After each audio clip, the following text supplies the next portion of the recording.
Feeling cooler when the heavy showers come along across the northeast of England, southeast of Scotland. They'll fade away through the evening. At the same time, a band of rain crosses Northern Ireland and then spreads through northern England and Scotland. Eventually some rain turning up across Wales as well.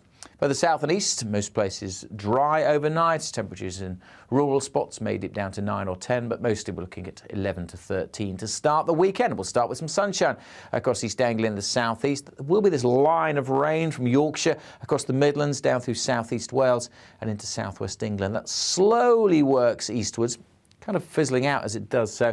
Showers following over northwest England, Scotland and Northern Ireland, but some dry and bright weather as well. And East Anglia in the southeast, mostly staying dry all day, although with increasing cloud. Here, 23, 24. Again, most other places, high teens, low 20s at best. So fairly cool through Saturday evening.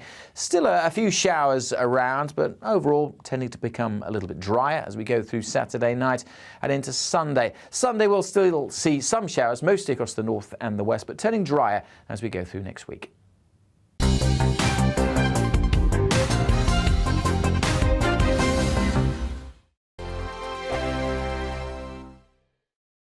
We are GB News. We're right across this great nation. On TV. On radio. On digital. Absolutely everywhere. We don't talk down to you.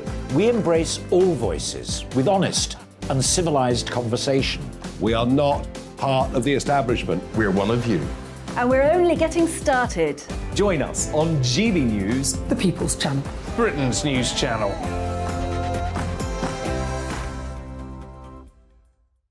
Hi there, it's Stephen and Anne.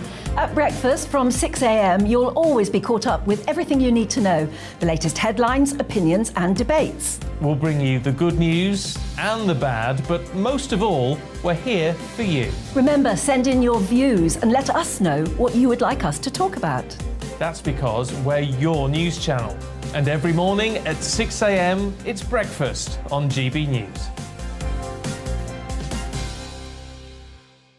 My name's Tom Harwood and join me 9:30 a.m. every weekday for The Briefing, your one-stop shop for everything you need to know about what's going on in politics today. I wonder if this is a deal that might need to be like the biscuits in this factory, twice baked. Is there not an opportunity here to win out against the extremes? Tom Harwood, GB News. What are you going to do about it?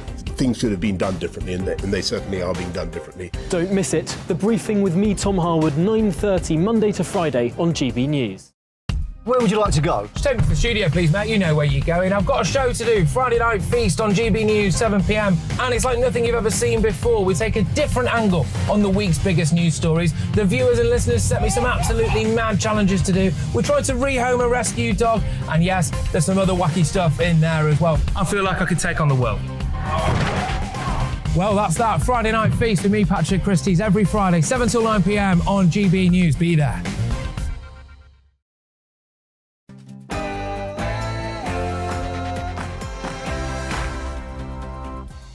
And welcome to On the Money, where we're focused on the UK's cost of living crisis, helping you beat the squeeze. I'm Liam Halligan.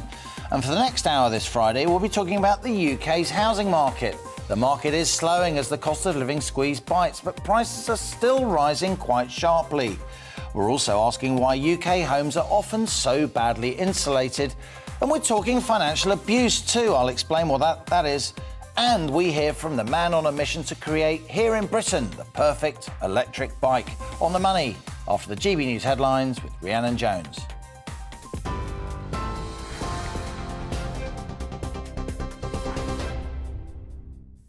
Liam, thank you. It's 1 minute past 1. Your top stories from the GB Newsroom. 2 Tory MPs have written to the Chief Whip calling for Chris Pincher to be removed from the party. It comes after he quit his role as Deputy Chief Whip following a drunken incident on Wednesday evening. Is your leadership lacking?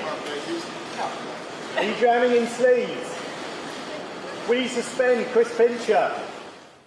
Boris Johnson was quizzed on the scandal as he welcomed the New Zealand Prime Minister this afternoon. A Downing Street spokesperson says Mr Johnson believes the matter is over.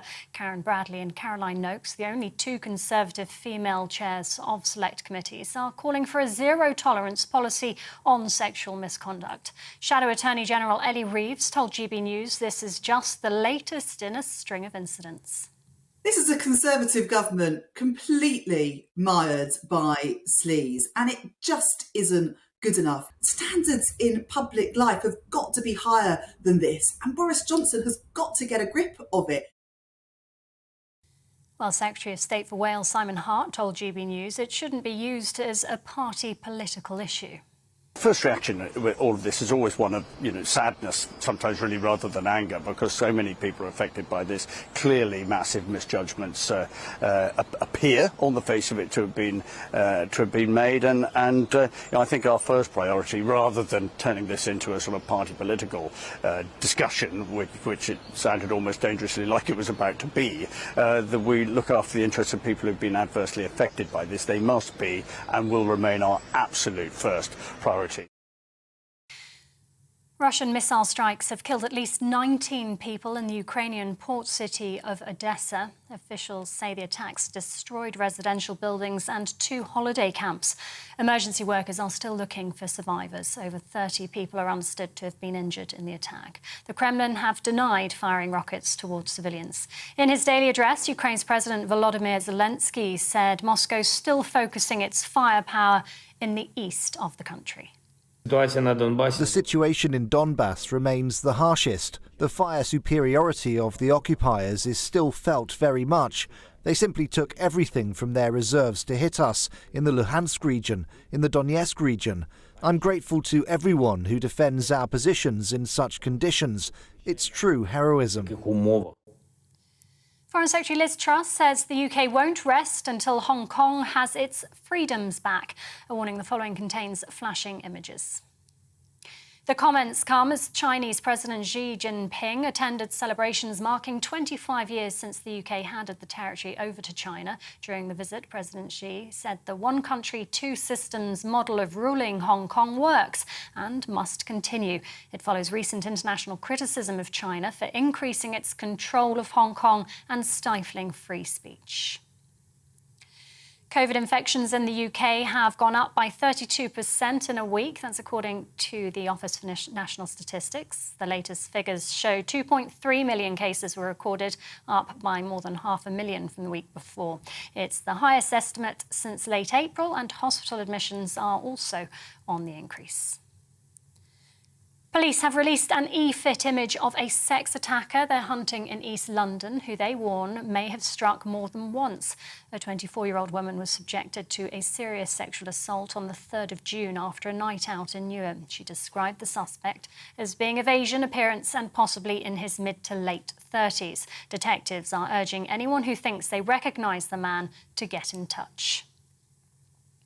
UK manufacturing growth reached a 2-year low last month. The latest industry research shows it slowed between May and June, making it the lowest since the COVID pandemic. Industry leaders have blamed the slowdown on the war in Ukraine, Brexit, plus travel and supply chain disruptions. Police Scotland officers are to withdraw their goodwill in a dispute over pay. Although they're banned by law from striking, the move's being called the most overt demonstration of action by police in Scotland in over a century. From 5 o'clock this afternoon, off-duty officers won't take radio equipment home with them, nor will they start their shifts early, I should say.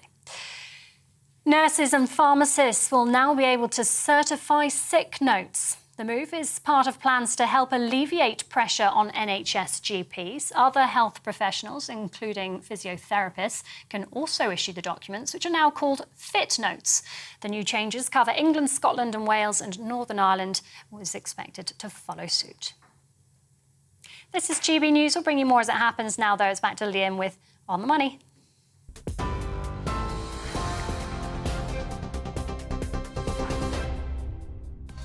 Coming up on today's On the Money, the housing market is slowing a bit, but prices are still rising pretty sharply. Meanwhile, far too many UK homes are badly insulated, resulting in ever higher fuel bills. Why is that still the case? We hold a detailed discussion. Plus, with 8.7 million people suffering from financial abuse in the UK, we speak to an expert on how to spot the signs of such sinister, coercive control. Plus, each day on The Money features an in-depth Money Talks interview. Today, we hear from the co-founder of long-range electric bike company WOW. From humble beginnings in a garage in Nottingham, WOW now operates across the UK, employing hundreds of people, having pedalled its way to the forefront of electric bike technology. That's later in the show. And as ever, I want your questions, opinions, ideas. What do you think of the issues raised in today's On The Money? How do they impact you? Email gbviews@gbnews.uk or tweet @gbnews. I'll read some of your messages later in the show, so stay with us because this is GB News. I'm Liam Halligan, and you're On The Money.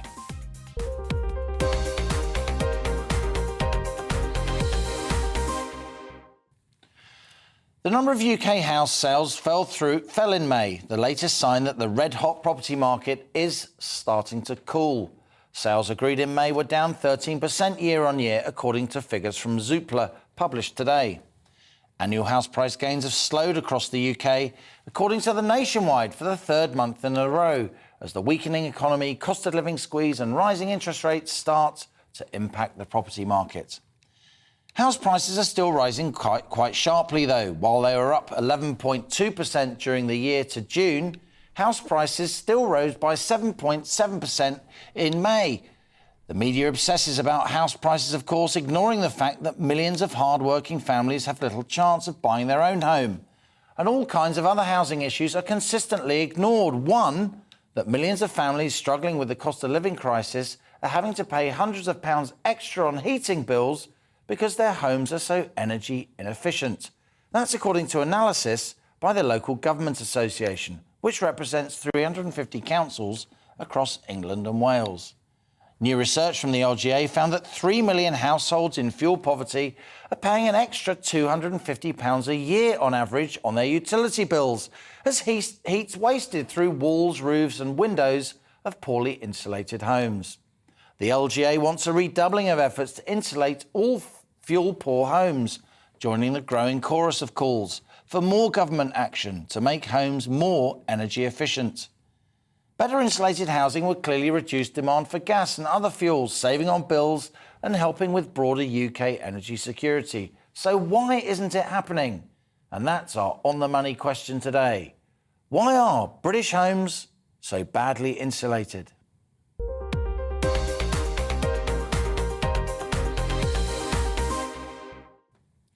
Now, before I come to my studio guests, let's welcome Zoe Cohen. She is spokesperson for Insulate Britain. Zoe, let's have a conversation about policy, because when broadcasters talk to Insulate Britain, they're so often talking about protesting tactics and all the rest of it. So let's focus on policy, at least for part of our discussion today. I guess you must welcome this call from the LGA, a very important body, the sort of authority association of 350 councils across England and Wales, basically saying what you've been saying.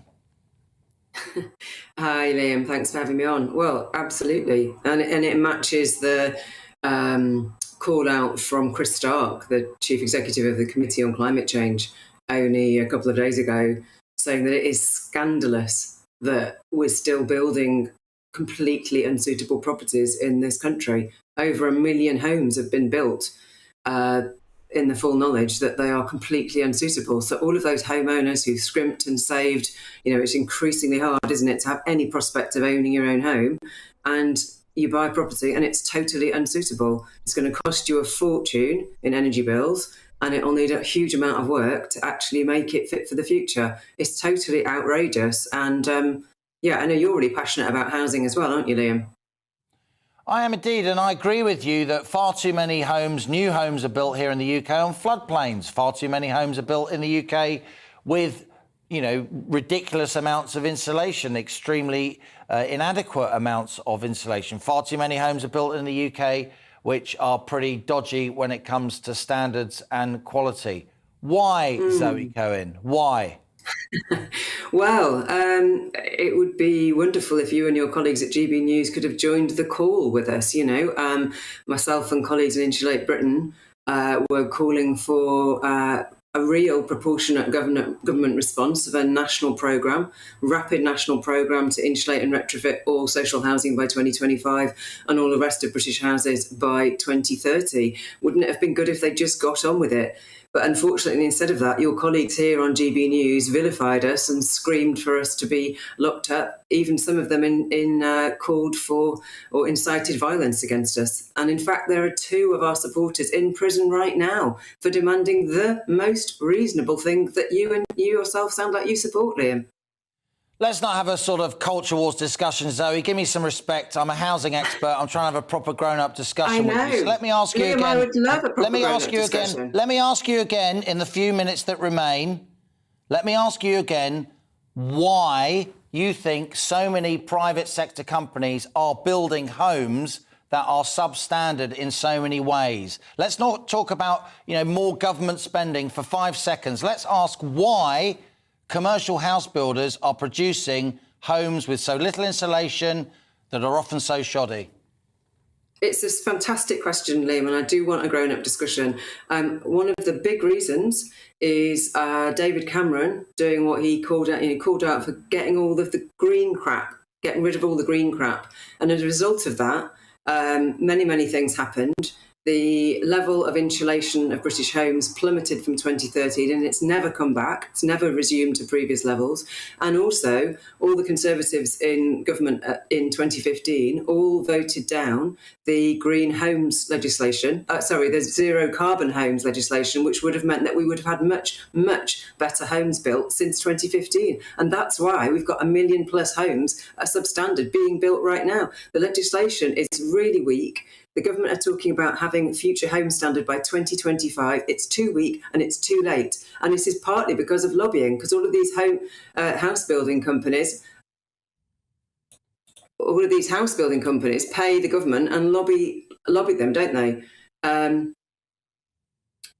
Zoe, let's leave it there. It's great to have you on the show. You're always welcome on my show, as you know, as I tell your colleagues. But this is on the money, right? I'm a really grown-up journalist. I like to have policy discussions.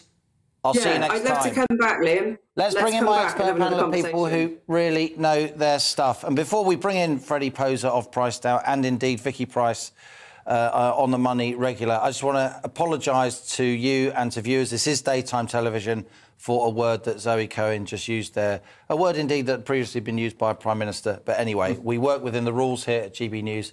And I just did want to apologise to viewers. Freddie Poser, I have got a lot of respect for Insulate Britain's message. I haven't always got a lot of respect for how they deliver that message.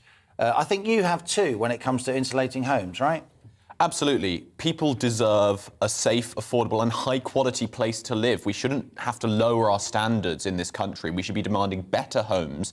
But the way to do that, it's not just government regulation. That'll be part of the puzzle, making sure these homes are safe and well insulated. But we also need to acknowledge that part of the reason that companies get away with building such rubbish is that's the only thing that is built in this country. If there was real competition here, we'd see companies have to fight for tenants and buyers, not the other way around. It's interesting, Michael Gove appeared on The Money earlier this week. God, it's been a long week. It seems like a long time ago. Exclusive GB News interview. He repeated his claim that our big house builders in this country are a cartel, so a lack of competition. They, of course, deny that. I'm not naming any particular house builder deliberately, but they as a whole deny that because, of course, cartel activity, the deliberate collusion to bring down standards and to raise prices and monopolise an industry is, of course, illegal. But it does come down in many ways, I think, to industry structure. You've been listening patiently, Vicky, as we've been discussing this. What do you think? Well, I'll tell you what has really surprised me. Every time there is any article about why it is that the UK is so badly insulated in terms of its homes, by comparison to what happens in the rest of Europe, it's always because supposedly our housing stock is so old. But clearly what we've been talking about today is that it's the new stuff. Yes, of course, the old housing stock is going to cost quite a lot to retrofit and insulate properly. But it is quite shocking that the evidence is now showing how the new stock is so badly done. And of course, one has to learn from what happens elsewhere. If the rest of Europe can do it properly, then why can we not? And I'm afraid it does come down at the end to money. This push to let's build houses quickly because we've left it so late and there is a serious issue of supply right now. That's what's bringing partly house prices up. And we build things which are not fit for purpose and builders get away with it. Then that suggests to me that there is a problem with regulation, a problem with government there. And I take my hat off to Zoe Cohen of Insulated Britain, who is, she knows a lot about the housing market. I'm not patronising her, don't attack me. I'm saying that the message to focus on new house building is a really clever message, which is why when she mentioned it, I picked up on it with her, because I share the view that too many new homes are being built that are shoddy in many, many ways. And I think Freddie Poser's right. It comes back to market structure and a lack of competition. For the LGA to say this, though, Freddie, I know you're increasingly well steeped in the politics of housing for such a young man, with all respect, it is very complicated. But for the LGA, the Local Government Association, to start pushing central government to insulate homes more, and it's not just new build homes, the LGA will have very much on their mind our stock of social housing and state-owned housing and other housing from the private renter sector that is taken by council house and social housing tenants. Do you think they are pushing at an open door here? Do you think they're banging their head against the wall? Do you think the government could start to make some moves in this area? I think we've seen that the government is willing to make pro-renter moves, especially on things that aren't about supply, unfortunately. For example, we've got the Building Safety Act, which Michael Gove has just come into effect and affects people in large towers, affected like the people of Grenfell with the cladding, so that sort of thing. So maybe we could see some central government action here. But obviously it's a bit hard to see something from the LGA when a lot of its members, we know are blocking a lot of the new housing we need. So it's a two parts to this puzzle. Central government needs to regulate these house builders, and then especially smaller house builders need to be able to build, a 40 or 50 plot site. They need to just be able to get on with it and build new homes. Because as you pointed out as well, these new homes need to be better insulated, and that comes to regulation. But we need to replace some of the old homes where it would cost more to insulate it than it would just to rebuild the entire house.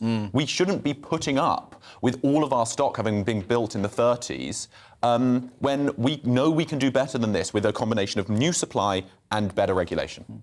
Vicky, I'm hoping to bring in Russell Quirks in. I'm not quite sure if we got Russell Quirk available. So, Russell, let me turn to you. You are, of course, a property expert, another friend of the show. We often have many discussions here. Russell, tell me, what's your view on this? Why are UK homes so badly insulated? And what do you make of the LGA highlighting that now? Well, I think the simple reason that houses are not insulated properly is because house builders are not made to insulate them correctly. And of course, as you and I have rehearsed many times on this show, we've got a situation with regard to the supply of new housing in Britain, where the top 10 house builders in Britain and their shareholders have what I can only describe as a stranglehold on housing generally. And that clearly is not just the supply of homes in terms of that fabled 300,000 new build number that we never get to and haven't seen since the times of Harold Macmillan in the 50s, actually. But that also means that whether it's lobbying, whether it's donations to the Conservative Party, or whether it's just that the government simply doesn't care and isn't looking, that the house builders are just not made to improve. That said, there are a new set of building regulations that are literally, as we speak, coming into play. So the new building regulations 2022, which in a kind of very generic and anecdotal, I think, very wide form, suggests that home improvements and, one would hope, new builds should be more efficient. And actually the number that government is putting on that efficiency is an increase in efficiency and a reduction in carbon emissions of 30%. But it's very, very light on detail, frankly. And I think, Liam, the bigger point here, and I know obviously you've had Insulate Britain on as usual, and they sound frankly like a bit of a broken record when it comes to all of the properties in Britain being insulated correctly. The issue, of course, is one of cost, and I think there's two separate arguments here. One, of course, is that new building regulations could and should be much more stringent in terms of ensuring that homes are better built with regard to insulation, solar, grey water, and all sorts of other measures. But when it comes to retrofitting 20 million households with better insulation, we really do need to think about the cost to the taxpayer of that kind of prophecy, because it's ridiculously enormous, and one, of course, that Insulate Britain don't ever seem to actually be able to put a number on themselves. Thanks for that, Russell. You're going to stay with us after the break. Let's say thank you and goodbye to Freddie Poser for sharing your expertise on the housing market. We will have you back another time, and Vicky Price is staying with us too. So we were discussing why UK homes are so badly insulated. It is a subject we will return to in the near future. This is On the Money with me, Liam Halligan. After the break, the discussion moves on. Should VAT be cut to ease the pain of rising prices? Do we need lower taxes in order to ease the cost of living squeeze? The Treasury thinks it's a bad idea, lower VAT. It could impact rising inflation. What do you think? We'll host a detailed discussion. Stay with us. You're on the money.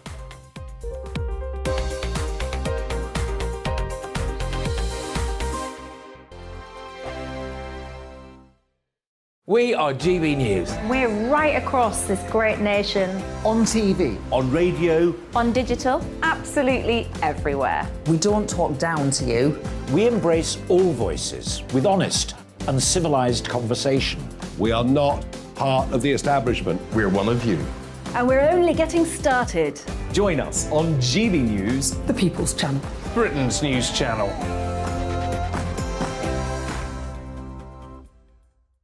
Hi there, it's Stephen and Anne. At breakfast from 6 a.m, you'll always be caught up with everything you need to know, the latest headlines, opinions and debates. We'll bring you the good news and the bad, but most of all, we're here for you. Remember, send in your views and let us know what you would like us to talk about. That's because we're your news channel. And every morning at 6 a.m, it's breakfast on GB News. My name's Tom Harwood, and join me 9:30 a.m. every weekday for The Briefing, your one-stop shop for everything you need to know about what's going on in politics today. I wonder if this is a deal that might need to be like the biscuits in this factory, twice baked. Is there not an opportunity here to win out against the extremes? Tom Harwood, GB News. What are you going to do about it? Things should have been done differently, and they certainly are being done differently. Don't miss it. The Briefing with me, Tom Harwood, 9:30 Monday to Friday on GB News. Where would you like to go? Just take me to the studio, please, mate. You know where you're going. I've got a show to do. Friday Night Feast on GB News, 7 p.m. And it's like nothing you've ever seen before. We take a different angle on the week's biggest news stories. The viewers and listeners set me some absolutely mad challenges to do. We tried to rehome a rescue dog. And yes, there's some other wacky stuff in there as well. I feel like I could take on the world. Well, that's that. Friday Night Feast with me, Patrick Christie's, every Friday, 7 till 9 p.m. on GB News. Be there.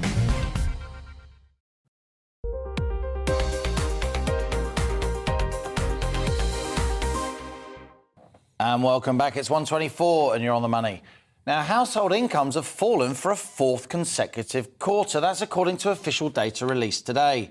While incomes rose 1.5% between January and March compared to the same quarter in 2021, that rise was more than offset by a 1.7% inflation increase during that period, which means real, that is post-inflation incomes, fell 0.2%, having fallen during the previous three quarters too. And that fall was during the first 3 months of this year, before April, when we saw a sharp increase in energy bills and that rise in national insurance contributions, which, of course, have squeezed households even more.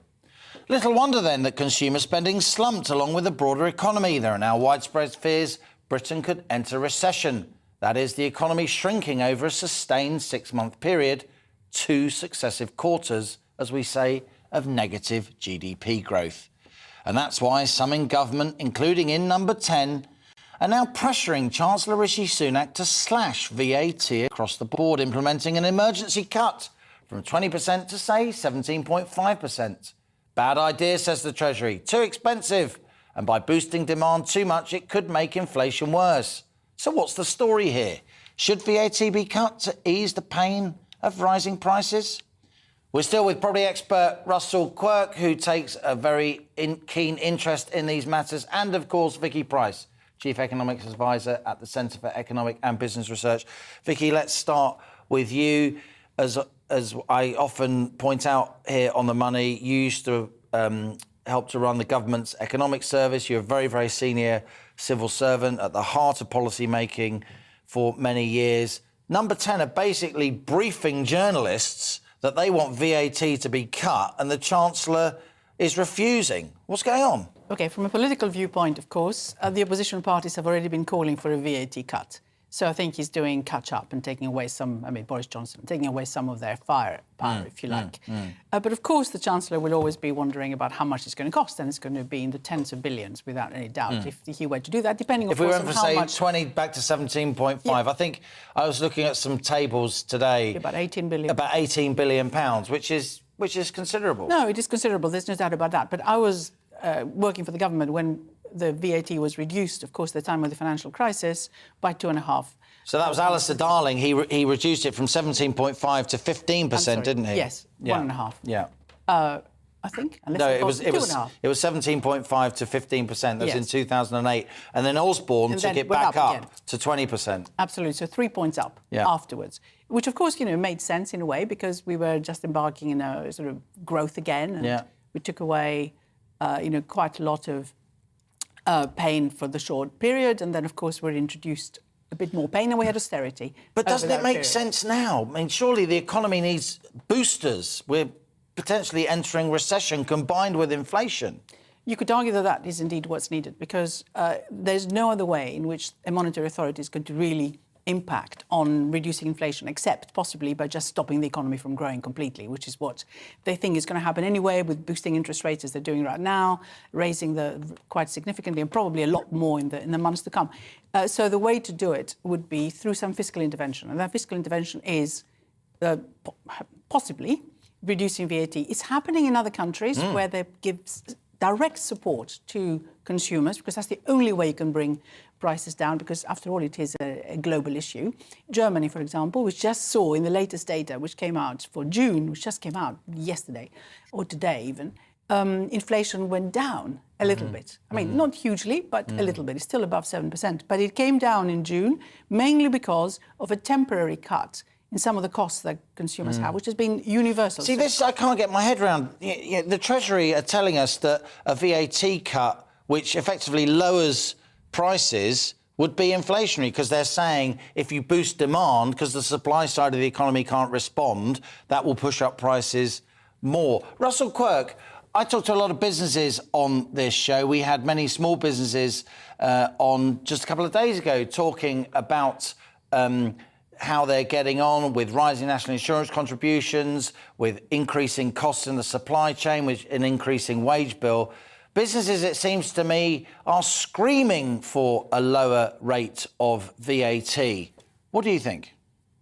Well, they are, of course. And actually, I'm finding in the businesses I'm involved in, Liam, that the biggest problem right now is sentiment. So there's a lot of hesitation because, of course, people are sitting on the sidelines now wondering when and if, and probably when, we enter recession. And, of course, when it comes to big orders and big contract commitments and big spending by business, they're much less likely to go and commit to those costs and those long-term commitments if there's potentially a recession around the corner. So I think I'm kind of rather, I was going to say surprised about this government's hesitation on this, but I suppose we shouldn't be too surprised about this government's inability to do the right thing often, frankly. And I would say that the VAT reduction is undoubtedly something that is an obvious thing to implement. But I would also suggest, though, that cutting fuel duty temporarily also would be a real magic bullet, wouldn't it? I mean, particularly as, VAT is actually set on fuel duty itself.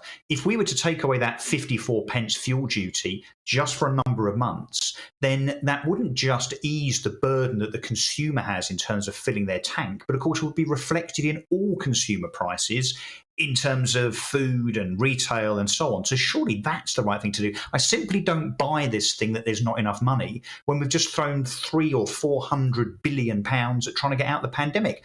A recession, as I think history will show us, a recession is far, far more expensive in the long term than not doing something to avoid the recession, and indeed far more expensive than the pandemic itself, in my book.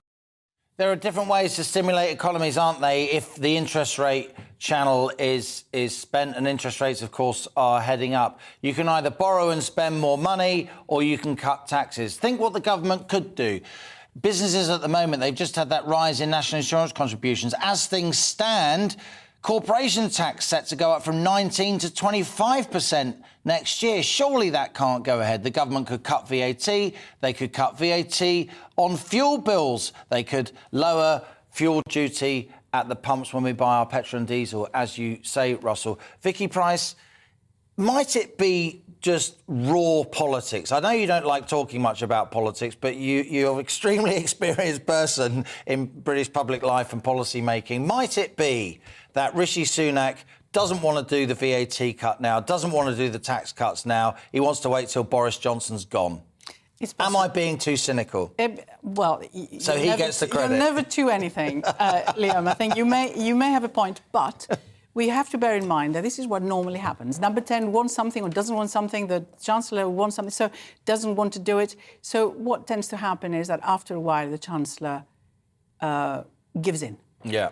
Which is what normally happens. So, or they play against each other in terms of, what type of headlines you might be getting at particular days. And who gets the credit, who gets to announce it, all the rest of it. But I think the economy, nevertheless, needs an extra boost. And we can't hang around for these political games. It's all about sentiment, as Russell Quirk rightly says. He's absolutely right. And if you look at the latest business confidence surveys, they've really come down very significantly. And I think that's an indication that they're not going to invest. And, of course, we are depending on this increase in investment, supposedly, to get us into a sort of long-term path of recovery. Vicky Price, great to have you on the show as ever, and indeed Russell Quirk. So it seems as if the word from the GB News On The Money studio is VAT cut. Yes, please, Chancellor. Thanks to all my guests today. This is On The Money with me, Liam Halligan. Coming up, it's today's Money Talks interview with Linus Pazerkis. He is CEO and co-founder of long-range electric bike company Wow. He'll be talking about how a 3-year diet of packet noodles and sleeping on his factory floor led him to now co-own and run a highly successful bike manufacturer at the forefront of electric vehicle technology.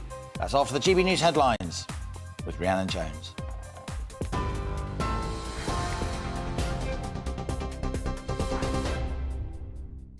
Thank you. 1:34, your top stories from the GB newsroom. 2 Tory MPs have written to the Chief Whip calling for Chris Pincher to be removed from the party. It comes after he quit his role as Deputy Chief Whip following a drunken incident on Wednesday evening. Is your leadership lacking? Are you drowning in sleaze? Will you suspend Chris Pincher?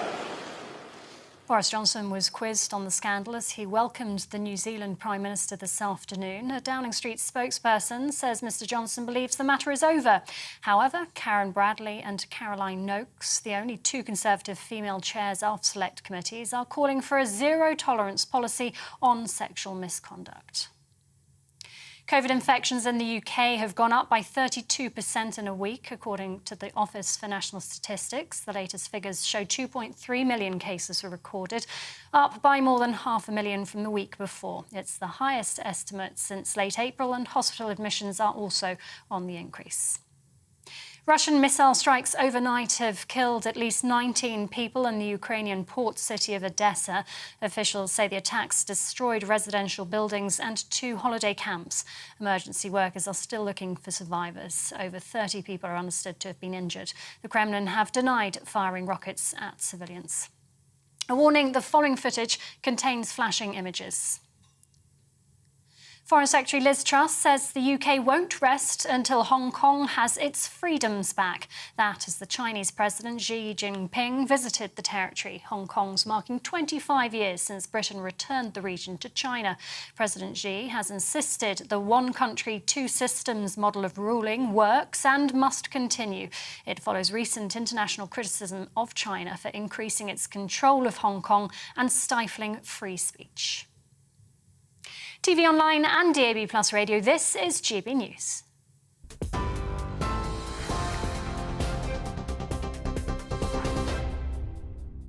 Direct Bullion sponsors the Finance Report on GB News for gold and silver investment. Here's a quick snapshot of today's markets. The pound will buy you $1.204 and 1.154 euros. The price of gold currently stands at £1,485 and 89 pence per ounce. Direct Bullion sponsors the Finance Report on GB News for real-time investment. We are GB News. We're right across this great nation. On TV. On radio. On digital. Absolutely everywhere. We don't talk down to you. We embrace all voices with honest and civilised conversation. We are not part of the establishment. We're one of you. And we're only getting started. Join us on GB News, the People's Channel, Britain's news channel.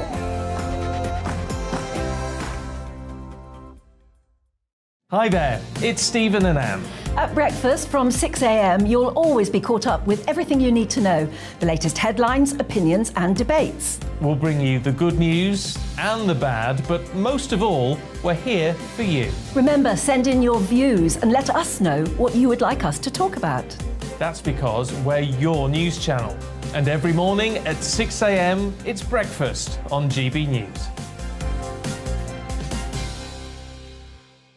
My name's Tom Harwood and join me 9:30 a.m. every weekday for The Briefing, your one-stop shop for everything you need to know about what's going on in politics today. I wonder if this is a deal that might need to be like the biscuits in this factory, twice baked. Is there not an opportunity here to win out against the extremes? Tom Harwood, GB News. What are you going to do about it? Things should have been done differently, and they certainly are being done differently. Don't miss it. The Briefing with me, Tom Harwood, 9:30 Monday to Friday on GB News. Where would you like to go? Just take me to the studio, please, mate. You know where you're going. I've got a show to do. Friday Night Feast on GB News, 7 p.m. And it's like nothing you've ever seen before. We take a different angle on the week's biggest news stories. The viewers and listeners set me some absolutely mad challenges to do. We tried to rehome a rescue dog. And yes, there's some other wacky stuff in there as well. I feel like I could take on the world. Well, that's that. Friday Night Feast with me, Patrick Christie's, every Friday, 7 till 9 p.m. on GB News. Be there.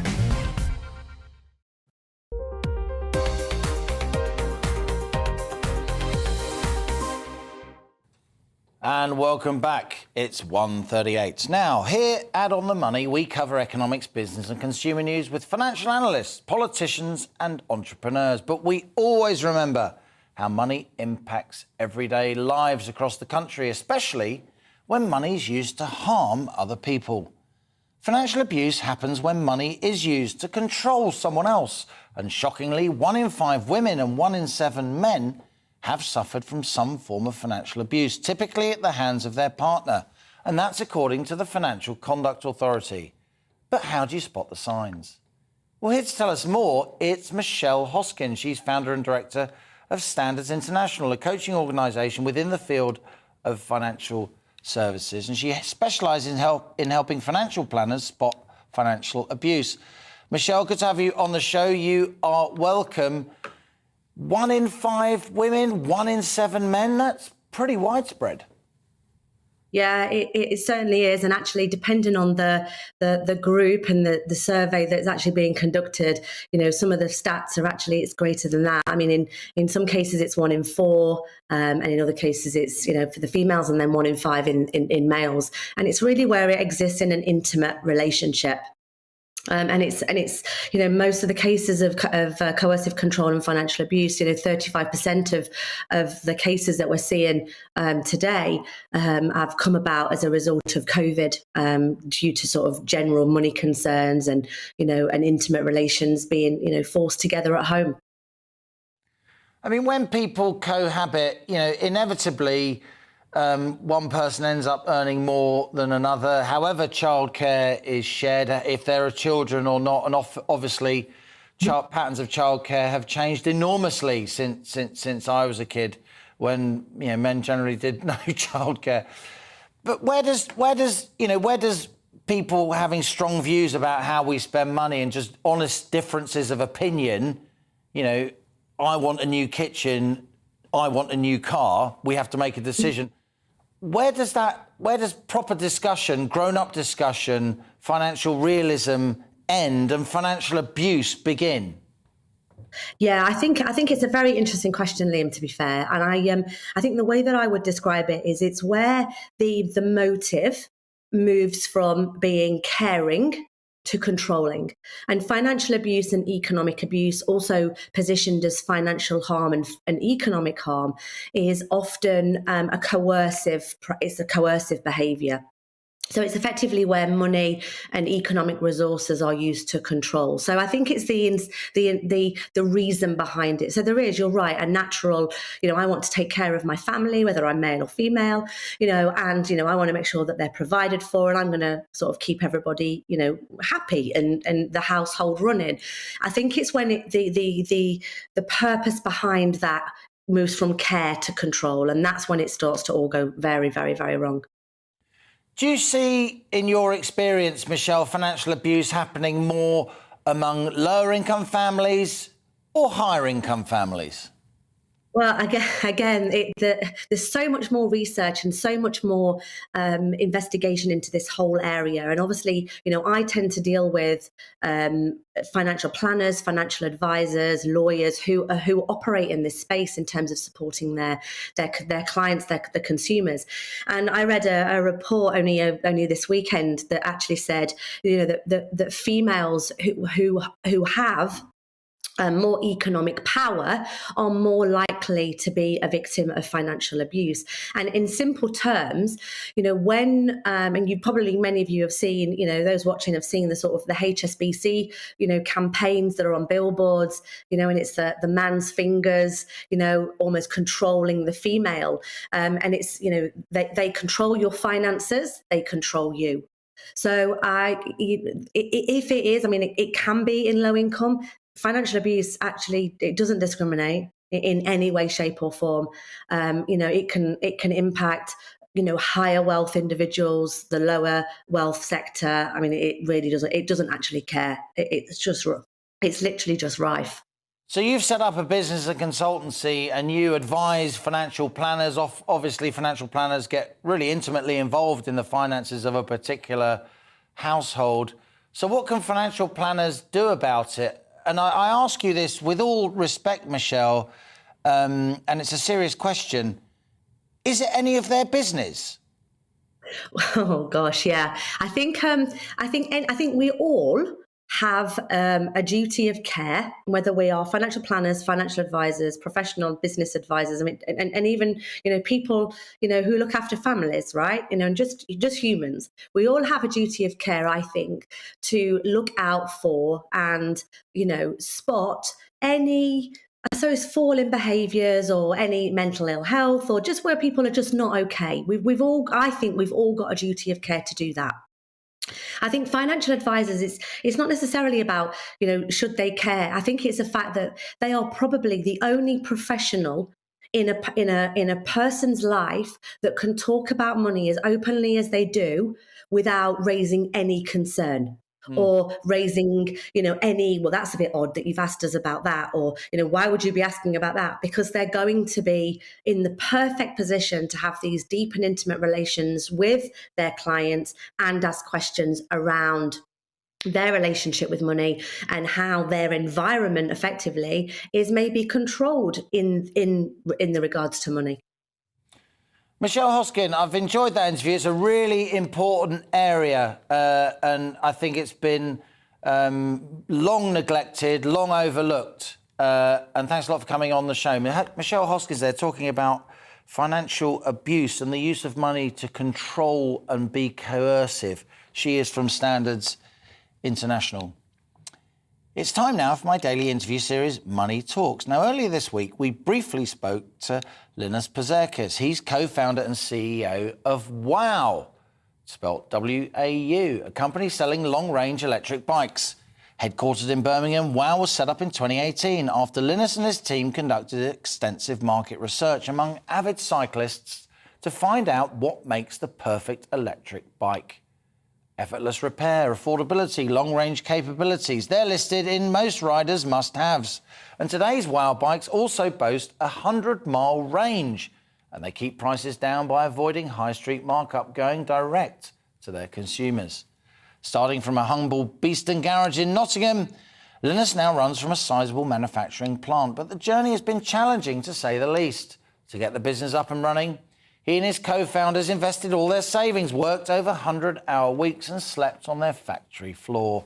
But WOW's now racing ahead, pushing forward smart electric or EV technology, electric vehicles.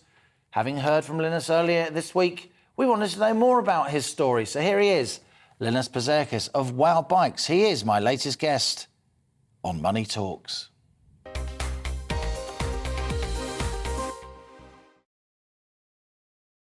Linus, it's great to have you here on Money Talks. You came to the UK from Lithuania as a kid. You've become a businessman, an entrepreneur. Why electric bikes? Essentially, the long story short is because a lot of large EVs get a lot of attention. So they look sexy, people are proud to have them, either they're Lucid, Tesla, Rivian. But if someone wanted to have an alternative equally as appealing and tech-heavy, there's no alternative from 4 wheels to 2 wheels. So that's why we opened WOW. Your bikes are very beautiful, if I may say. So you call them vehicles, beautifully designed, high performance, very much an upmarket price range, if you like. When did the company start and how are sales getting on? Originally, we started in 2018. The first 2 years were very heavy in research and development. So getting all the documentation, the manufacturing tools, and then shifting the Shanghai plant to Essex. So now we all manufacture here. And sales-wise, normally it sells out in the first month or so when we release a new batch.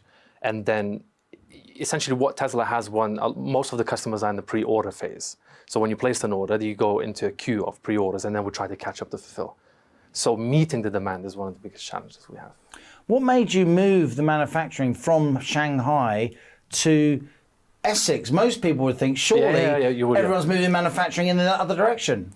We're a small EV, we're micro EV, so the development that we have to do takes place quite quickly. So it's much easier to go to Essex, speak to the engineers and implement something into the production line the same day, then fly to Shanghai, and then you have to, it's a different culture, you have to speak Mandarin, and it's a much longer process. Now that we're made in Essex, customers get a much better product, much faster.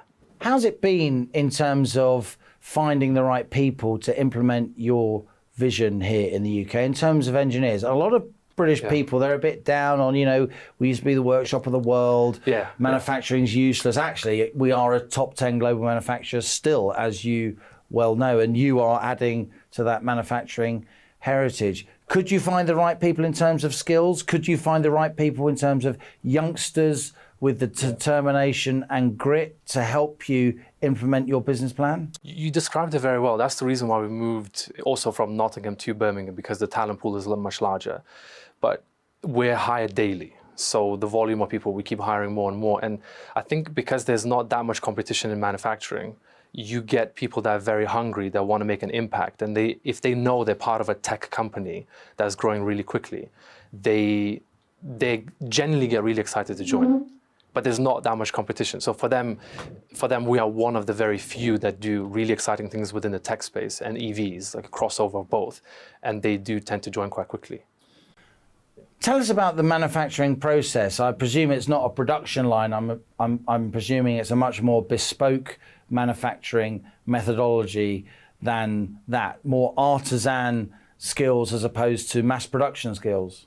It's handmade, yes. Other than the welding, a lot of the computer tech, painting, final assembly, quality control, all of that is done by hand.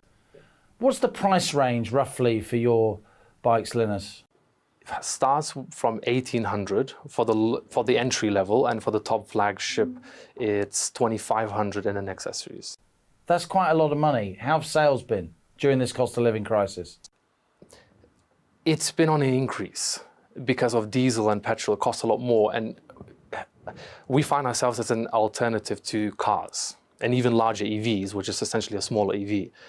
Sales have been climbing continuously because it's either the pandemic, or people want to be electric and green, or the fuel prices rise, or the council pushing out all the cars out of city centres. Even if you're a large EV, you get pushed out because all of the cars are being pushed. A lot of your branding, a lot of your messaging isn't just about the beauty and the aesthetics and the design imperatives of what you do. It's also about the range of your bikes. You must have implemented some pretty interesting battery technology. And how do people charge the bikes? Can you plug them into a regular domestic plug socket, or do you need to go to a car charging point? Originally, you did have to use a car charger. That was on the early prototype. But the easiest thing is the same as your laptop, as a MacBook. You just plug it in at home. Because when there's a direct-to-consumer... Or at work. Anywhere, essentially, yeah. As a direct-to-consumer brand, we saw all the big problems that normal brands would not address. So range anxiety was there, smart lights, the design of it, none of it was there. The customers would tell you what they want. And then that way, at Essex, we'd be able to implement it quite quickly. So charging is now just plug it into the wall, it's fast charge, and in a couple of hours you're up to speed. So how far can you go on one of your bikes? Presumably it's a combination of pedalling and power, electric power. In theory, how far could you go? The entry model is 40-mile range, and the top flagship model is 100 miles. On one charge? Yes. And how long does it take to charge? If you take the long range from 0 to full, it's approximately 5 hours. Okay. Yeah. But just to top it up, it's a lot less than that. It's a lot less, yeah. No one really goes from 0. It's the same as with your phone. With a computer. You just top it up. A lot of manufacturers we talk to here on The Money are suffering from supply chain issues. You are manufacturing a relatively small but very complex product with lots of electronics, steel, all kinds of materials, I presume from all over the world. Are these supply chain issues hitting you? Is supply chain inflation hitting you, Linus? Yes and no. It started, yes, but the talent that we have on board, we diversified the supply chain. So that way you can have much better pricing. I know a lot of automotive companies that we speak to and get a lot of inspiration from, they've been having problems with shortage, for example, chips for all the motherboards. The semiconductors. Yeah, correct. But for us, at this stage, not so much, only because I think we made the right decision in getting the right talent first, before really expanding the company. And they're able to always find the right supplier at the right time. So for us, it's essentially catching up with all of the production, not just a specific part. So the supply chain has been okay. How about prices? How about supply chain inflations? The cost of so many basic materials has gone up a lot. The cost of transportation, shipping stuff in containers from Asia and other parts of the world. You must be feeling those pressures, and surely those pressures must be feeding into, eventually, your consumer headline prices. It is, yes. I think as a company, we took a lot of risk early on to develop really strong USPs. We built a very loyal customer base. When they essentially become part of the family, they're the early adopters and they really love the brand. When the price rises, you don't want to pass it on. So we eat the losses and we keep the prices. And when there's a waiting list, which you've developed, people order a bike at a price, you can't then say you've waited a few months for your bike and it's now going to cost you more. You can't really do that, can you? You don't, yeah. Short answer, yeah, you don't. So if it ever does increase for us, we normally take it internally, and we don't. The price stays the same for everyone. Now, tell us about this brand. WOW, spelled W-A-U. It stands for We Are Universal. Yeah. Where did the name come from? Everything started with an Indiegogo crowdfunding campaign. So we knew that EVs are taking place, and essentially the same thing as mainframe computers going down to personal computing, same with EVs. And we saw a very large trend in America and China and Europe. Then we decided to do the crowdfunding campaign, and then we just took all the feedback from everyone to build the vehicle to what people wanted. And then the community gave the name, because every time they would see it, we do call it a vehicle, but every time they would see the prototype on the road, everyone will always go, oh, wow. Now, that was Linus Pajerkis of WOW Bikes, and you can listen to and watch the whole 20-minute interview between myself and Linus on my Money Talks podcast, available on any podcast app and on the GB News YouTube channel. There's a wealth of interviews with many, many people. We've built up a big backlog now of Money Talks chats with people running businesses, big and small, policymakers, grown-ups who really know their stuff. Time for a couple of your views now on poor insulation in UK homes. Paul says the house buyers have the choice of not buying a property if it's not up to scratch. Well, they do and they don't, Paul, because there aren't that many houses to buy. Ian says all new houses have been insulated to increase building regulation standards since the 70s. Grants have also been available to improve existing housing stock. So what are Insulate Britain banging on about? Thanks for emails. That's all we've got time for today. We're back on Monday at 1 p.m, continuing to focus on the cost of living crisis, helping you beat the squeeze. This is GB News. I'm Liam Halligan. Thanks for your company. And that was On the Money. Alex Deacon here with your latest weather update from the Met Office. Another day of some sunshine and plenty more showers. More of the same into the weekend, but signs of things turning a bit drier, certainly as we head into next week. For the time being, though, low pressure is nearby, and although this high pressure is building in from the south, it is going to be another day of dodging the downpours. With the high closer to the south, however, it does mean fewer showers, certainly compared to recent days across southern parts of England and Wales. Now, the main focus for showers today is going to be over the North Midlands and particularly down the eastern side of England into southeast Scotland, and then weather fronts will bring more rain into Northern Ireland and western Scotland later on. In the sunny spells, temperatures creeping into the low 20s, 22 Celsius across the southeast. Most places, though, only in the high teens, and feeling cooler when the heavy showers come along across the northeast of England, southeast of Scotland. They'll fade away through the evening. At the same time, a band of rain crosses Northern Ireland and then spreads through northern England and Scotland. Eventually, some rain turning up across Wales as well.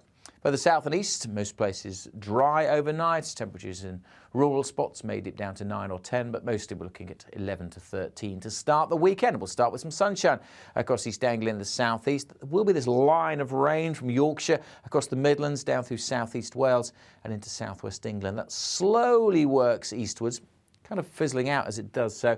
Showers following over northwest England, Scotland and Northern Ireland, but some dry and bright weather as well. And East Anglia in the southeast, mostly staying dry all day, although with increasing cloud. Here, 23, 24. Again, most other places, high teens, low 20s at best. So fairly cool through Saturday evening. Still a few showers around, but overall tending to become a little bit drier as we go through Saturday night and into Sunday. Sunday we'll still see some showers, mostly across the north and the west, but turning drier as we go through next week.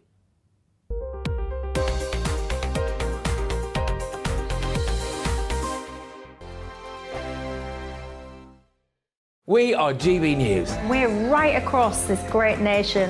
On TV. On radio. On digital. Absolutely everywhere. We don't talk down to you.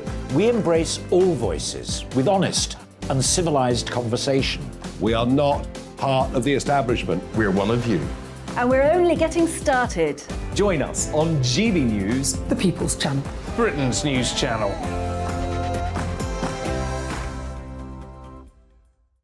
Hi there, it's Stephen and Anne. At breakfast from 6 a.m, you'll always be caught up with everything you need to know, the latest headlines, opinions and debates. We'll bring you the good news and the bad, but most of all, we're here for you. Remember, send in your views and let us know what you would like us to talk about. That's because we're your news channel. And every morning at 6 a.m, it's breakfast on GB News. My name's Tom Harwood and join me 9:30 a.m. every weekday for The Briefing, your one-stop shop for everything you need to know about what's going on in politics today. I wonder if this is a deal that might need to be like the biscuits in this factory, twice baked. Is there not an opportunity here to win out against the extremes? Tom Harwood, GB News. What are you going to do about it? Things should have been done differently, and they certainly are being done differently. Don't miss it. The Briefing with me, Tom Harwood, 9:30 Monday to Friday on GB News. Where would you like to go? Just take me to the studio, please, mate. You know where you're going. I've got a show to do. Friday Night Feast on GB News, 7 p.m. And it's like nothing you've ever seen before. We take a different angle on the week's biggest news stories. The viewers and listeners set me some absolutely mad challenges to do. We tried to rehome a rescue dog. And yes, there's some other wacky stuff in there as well. I feel like I could take on the world. Well, that's that. Friday Night Feast with me, Patrick Christie's, every Friday, 7 till 9 p.m. on GB News. Be there.